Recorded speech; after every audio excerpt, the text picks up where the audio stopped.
L'obéissance. Nous sommes tous des êtres obéissants parce que vivre ensemble, c'est se plier à des règles et à des lois auxquelles nous devons tous obéir. Ces règles et ces lois, nous les avons apprises dès notre naissance. Enfants, nous apprenions des règles de vie parce que nos parents nous donnaient des ordres. Les punitions qu'ils nous ont infligées nous ont appris qu'on ne défie pas impunément leur autorité sans en subir les conséquences. Peu à peu, nous avons appris à reconnaître les autorités qui sont légitimes à nous donner des ordres. Enseignants, policiers, médecins, parfois certains religieux, et bien sûr nos supérieurs hiérarchiques. Ainsi, nous n'obéissons pas à n'importe qui. Lorsque nous devenons adultes, nous nous plions aux mêmes règles, c'est-à-dire respect des autorités et des lois établies, aussi bien sur les routes, au travail que dans la vie de tous les jours. Et nous associons certains vêtements à l'idée d'autorité et de pouvoir. Ainsi, nous obéissons à des personnes que nous ne connaissons pas selon leur tenue. Uniforme de police, blouse blanche du médecin ou costume du directeur.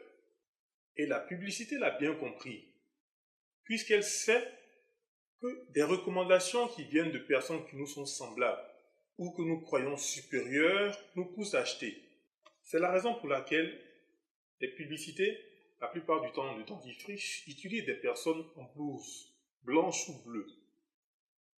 Bertrand, vous êtes dentiste, qu'en dites-vous? C'est une réalité, Mac. Oral-B a développé un nouveau dentifrice qui semble révolutionner le soin dentaire. Charlotte, en quoi est-il différent? Problème bucco-dentaire. Alors, pourquoi et comment? Oui, Mac. Pour votre santé, vous hésitez entre la qualité et le prix? Quand quelque chose joue avec mes nerfs, même façon, le dentifrice Elmec sensitif professionnel. Et c'est ce qu'on appelle le biais d'autorité. Et le biais d'autorité, elle a tendance à surévaluer la valeur de l'opinion d'une personne que l'on considère comme ayant une autorité sur un sujet donné. Ces personnes peuvent être nos parents, ça peut être des scientifiques.